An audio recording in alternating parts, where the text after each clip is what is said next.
সবাই জানেন, কারুর নাতি, কারুর ভাতিজা, কারুর ছেলের মতো ভাই বেড়াদা। তো যদি আমি এই বেশি টাইম না, অল্প কয়েকটা এই 9টা পর্যন্ত কথা 10-15 মিনিট শুনবেন তো সবাই।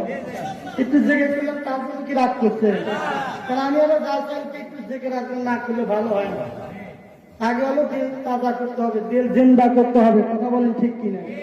আগে যদি ভিতরে মুখা যদি না খোলেন, পানি যতই দেন আপনি নদীর ভিতরে ফালা দিবেন, কিয়ামত পর্যন্ত বর্ষা হলে পানির বোতল ভরবে। ঠিক তেমনি একই বোতলের মুখা যতক্ষণ পর্যন্ত না খুলবেন, জেকের যতক্ষণ পর্যন্ত না করবেন, কলবের মুখা যতক্ষণ পর্যন্ত না ছুটাইবেন, এতক্ষণ পর্যন্ত কোরআন হাদিসের আলোচনার আধ্যায় যদি হয়, একটা কথা আপনি মনে রাখতে পারবেন না। কথা বলেন ঠিক কিনা? এইগুলো জায়গায় করছে, আপনার সঙ্গে খুশি আছেন তো? অল্প টাইম আলোচনা করলে কারা কারা শুনবেন? 2 হাত তুলে আপনারে দেখান, আমার দেখান লাগবে না। তাক দিবেন যেন আপনার এলাকার জানে যে হ্যাঁ, গাইডটার একটাও বাড়িতে নাই।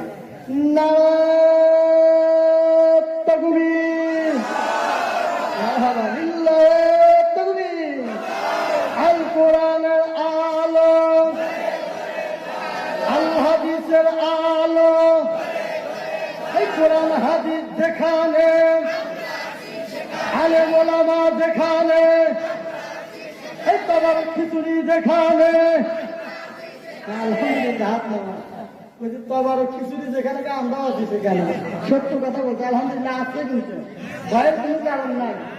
এই জন্য আমি বললাম যে তবার খিচুড়ি যেখানে, আবার কে যা ফাঁকা করবেন, পরে এসে ঘুরে বসুন, তাহলে কিন্তু দেওয়া হবে।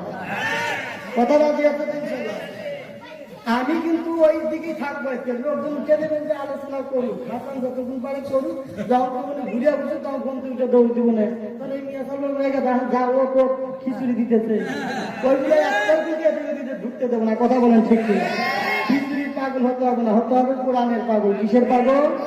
কোরআনের পাগল। আমি অল্প সময় আলোচনা করবো, অল্প গ্রামের সন্তান। তো এই আলোচনাটা আমার মূল বিষয় হলো যে আমি কোরআন থেকে যে আমি আয়াতটা পড়েছি, প্রধান লোকটা একটু উঠে আসবে, সমস্যা নেই।